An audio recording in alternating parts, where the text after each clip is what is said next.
Alright, hello guys and welcome to another video on the channel.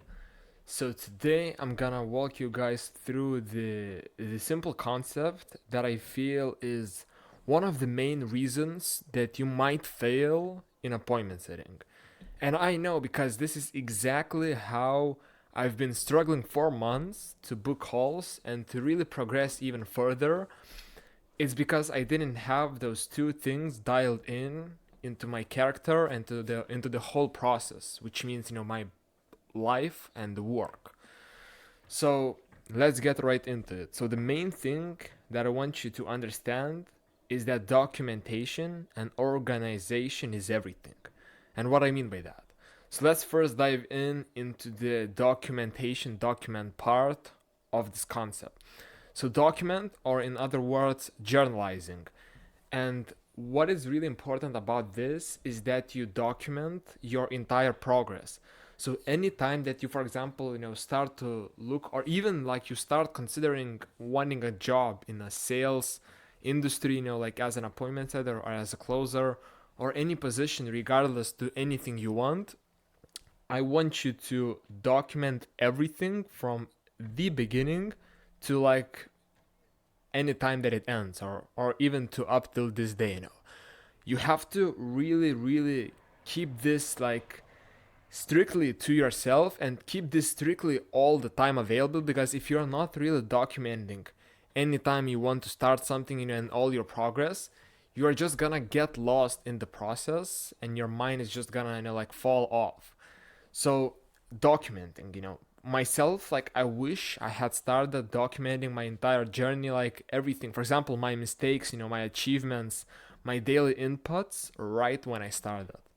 I started to do this like after I think a year after I started my journey, and it's been something that I wish I had done sooner. You know.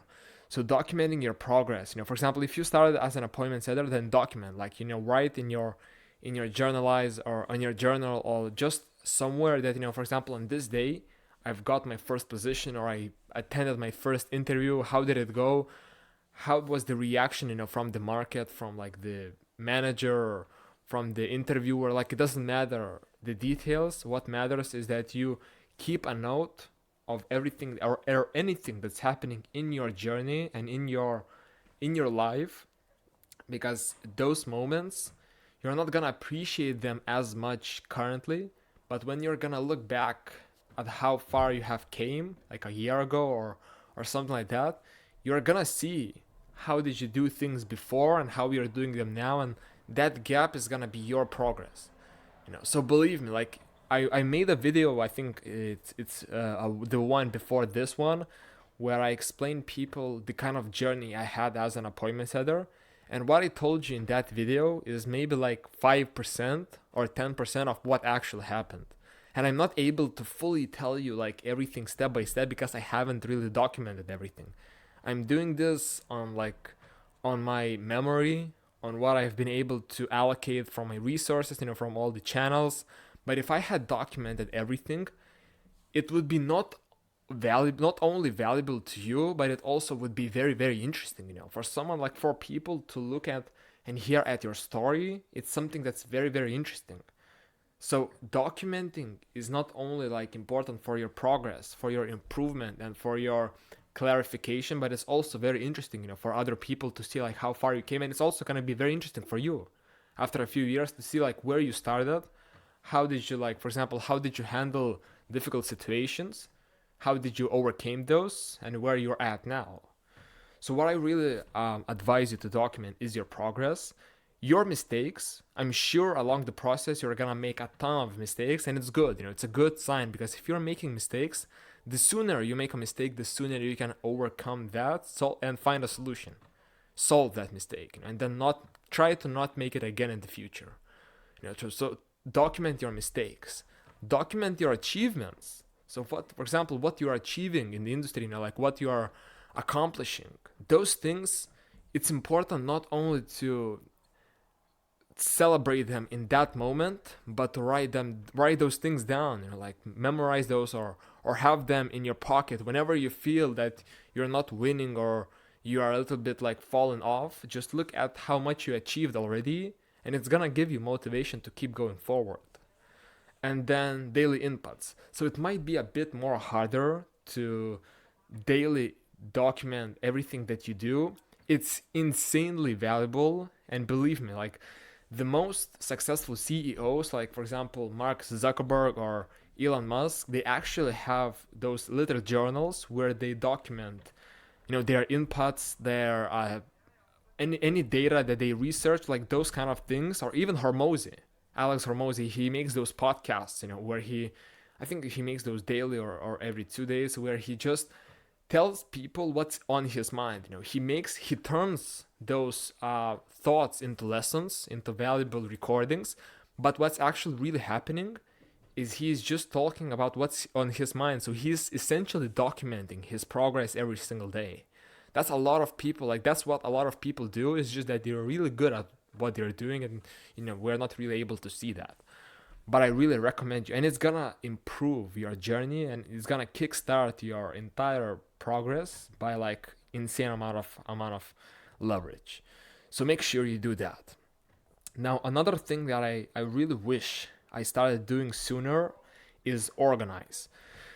Organize, there are a couple of things that you can organize. So first of all is your work environment, in and out, which means that, for example, your office, so this is also a point I have here. Office, you can really organize it. For example, have your office really clean. Your desktop, your mouse, your keyboard, your laptop, your like anything that you have, just clean those things out every week. Like have them organized properly. Don't make this a mess, because if your environment, your office is gonna be like a mess, you're not gonna want to come back to it and work. Every time like you wake up, you have to want to get to work. You have to be excited for that. Otherwise, it's not gonna last. You're gonna eventually fall off, and there is not gonna be any consistency. So you have to love your environment, and to love your environment, you have to make it smooth, clean, and you have to look over it every single time. Other thing that I really advise you to organize, and it's gonna be one of the most important things as an appointment setter, is your resources.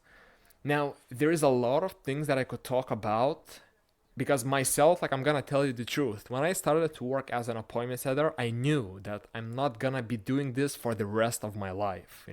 I'm just doing that to make connections, to make the name for myself in the industry, to identify different business models, like how different businesses operate, like in 7 or 8 figure range, what kind of systems they have, how, like for example, the process of booking a call, closing the call, marketing, acquisition works.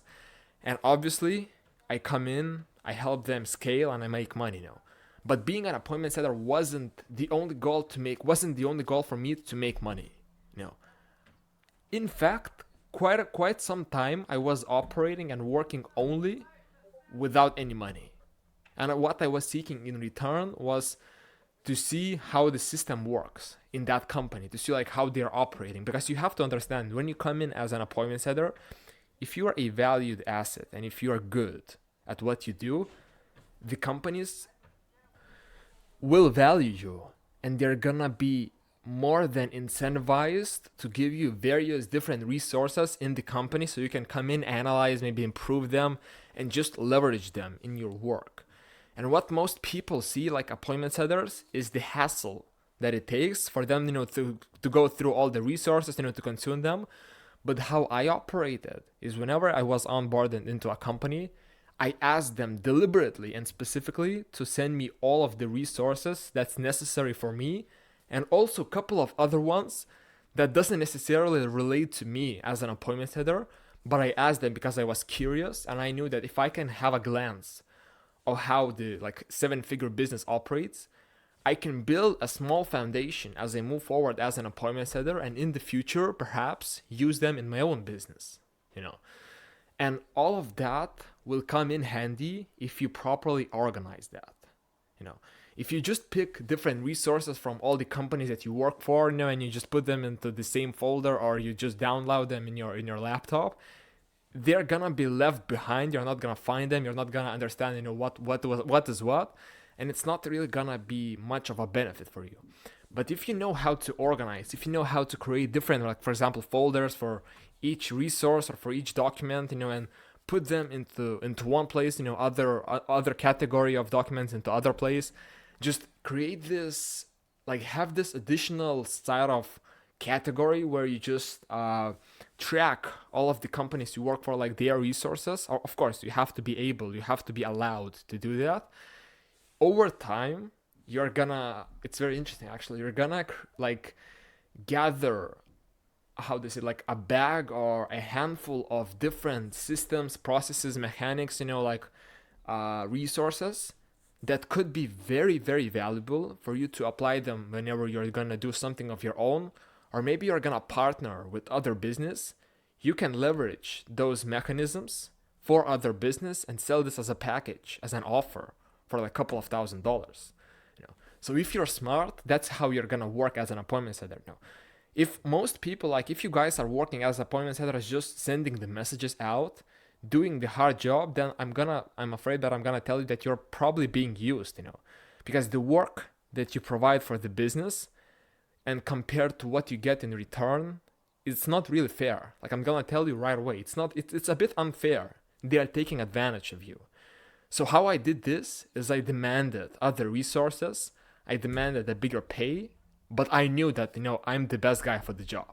I knew that if I'm gonna come in, they are gonna be amazed of how good of a job I do. And they're gonna value me, and they're gonna want to keep me in the future. That means whatever I ask, they're gonna have to give me, otherwise I'm gonna leave and get another position quickly. In fact, I am gonna tell you one story. We had this business owner run a school competition, like school games. Whenever it was firstly announced, we enrolled and we did those 1 week school games where you have to collect as much revenue for your company as possible. And if you being placed, I think in top 10, you're gonna get a chance to speak with Hormozy on a either one-on-one, no, on a group call. And top 3 will get to speak one-on-one on Hormozy, like on a call with Hormozy. So I came in as one appointment setter / DM closer into that company because they needed the best. So obviously, who's gonna be the best for that company? And within 1 week, I think I closed about $35,000 in revenue, and then about 20 to 25 cash. The offer was $500, so I sold everything over chat, over messages, on DMs. That means none calls were booked, none meetings were taken, and nothing was closed on the phone or pre-sold on the phone. Everything just happened on the DMs, So we told people to message us like a call to action, and then I basically had a report, built a report, like understanding their situation, handled objections, and then closed them over the phone, over the chat. And I've been able to take that. There were about 10,000, I think 9,800 participants. And roughly out of 10K participants, we ended being in the, I think, top 13 or 14 place, So we got a 14 out of 10K place, and I was the backbone of that achievement, of that accomplishment. So you can for sure understand that I got paid fairly. I've been valued even more fairly. And that's what you are able to achieve when you are the best. So if you're wondering, all of those advices and what I'm telling you, whether they are actually truthful or whether I'm just picking them out on top of my head, well, that's something to back the whole stuff down. But yeah, I hope this makes sense, guys. I hope you understand the importance of both of these things. Now, let me tell you one thing that you are gonna be able to achieve if you document and organize anything that you do, especially in appointment setting. So the first thing that this is gonna give you is clarity.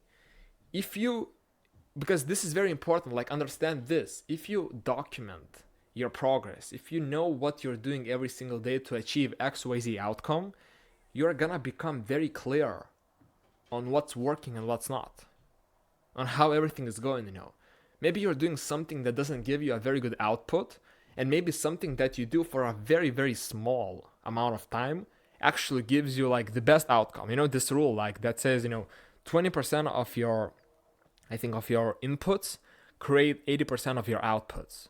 You know, so something that's very small and might look even unimportant at first glance might be the thing that gives you the best return. You know, and you're gonna get all this clarity if you document your progress and if you document everything that's happening in your life and in your work. Then after you have the clarity, what it's gonna allow you to have is stabilization. You know, so once you know what you're doing, you know where you're no once you know where you're headed and what's happening, then you're gonna know what you have to do, and you're gonna be able to do it stably. You know, you're not gonna like jump from one thing to the other, not gonna be able to jump into various unproven conclusions. You're gonna know exactly because you have all that like written down.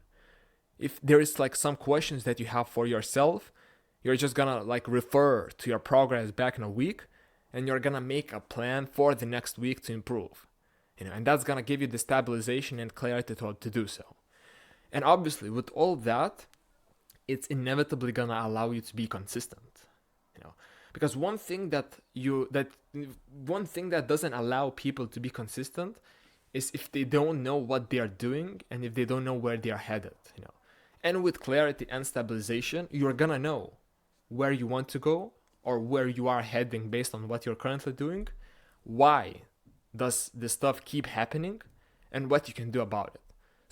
So once you have all of this data in front of you, you're gonna be able to consistently take action and change those things. And then all in all, we get the final result, which is improvement. Like with this formula, with you doing all of those things, it's inevitable for you not to improve. Like it's impossible, you know. But key thing is that even myself and all the other appointments, most of the people are not doing this. Most of the people don't take the additional like 20 minutes, 30 minutes a day, or even an hour to dedicate their time to documenting and organizing their progress journey and everything else in between. So, and I've been myself the same way after I realized the importance of it. You know, if I had someone like me telling me on this video that those two things are gonna be very important, I probably would have paid more attention, but I didn't have anyone, you know, because this is something that rich people don't want you to know, because this is something that actually makes the difference. So you better listen to this and you better take action on this, because you're gonna come to me in 3 months or 6 months thanking me that you actually started doing that, you know. And once you start doing that, it might not seem like a big impact, like you might not see the big reward out of that, but the most important thing with both of those things is to keep doing them, to make this essentially like a habit, you know. You do that every single day without even thinking about it, like it becomes a part of your nature. And that's what I want you to have, and like insert this into your daily routine and into your mind. And that's basically it, guys. I hope this video makes sense, and I hope you understand, and I hope that this is not gonna be the reason anymore why you fail in appointment setting, because this is the blueprint to at least become better than most of the mass in this appointment setting space. I hope it was valuable. I'm gonna see you in the next video.